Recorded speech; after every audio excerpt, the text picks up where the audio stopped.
How likely is substantial myelin repair to be achieved in this lifetime?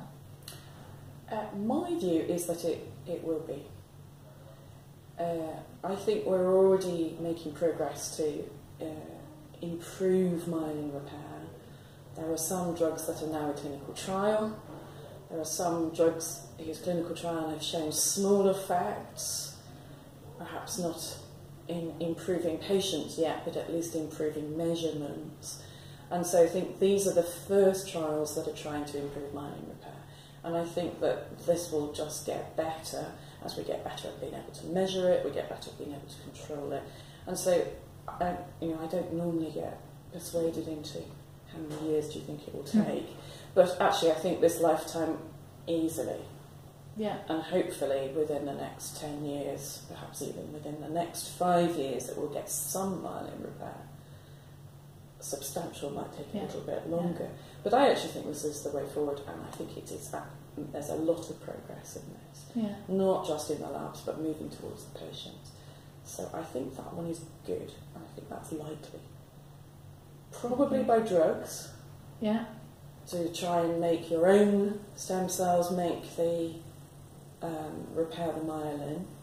I think it's less likely that we're going to transplant in cells that are going to increase the myelin repair. But that's a possibility, certainly within a lifetime. Yeah. But there's not much point, in my view, transplanting in cells if they're not going to do any better than the ones you've already got. Yeah. I think there's only a point transplanting them in if we know that they're better than the ones that people have already got. But I think absolutely yes. That's about as definite as you'll ever get. Yes. And are there any barriers or anything preventing that happening sooner? Yes, I think there are a lot of barriers, and I think that's what's happening at the moment, is that we're learning how to do the trials. Because actually it's quite difficult to measure myelin repair in people who are living. Clearly we have to do. There's scans, MRI scans, you can use to give you an indication of myelin repair, but it's not absolute. And it'd be much better if we could get specific markers that say this person is repairing their myelin more than this person. Yeah. So until you've got that, it's quite difficult to measure. So that's one tricky thing, is measuring it to see whether it actually has improved. Yeah.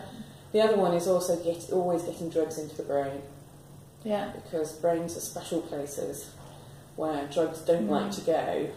I know we've been designed that way to keep things out of the brain. Yeah.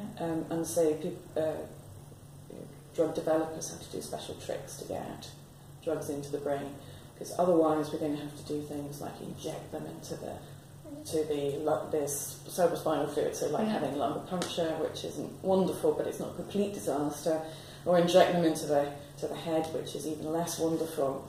None of this is impossible, but it's less good than taking a tablet or perhaps having an injection. So people are trying to find ways of getting drugs into the brain. And there's quite interesting ones, like, for example, sniffing it up your nose. Appears to be quite good. And so, that's a sort of direct entry up into the brain, bypassing all of the barriers.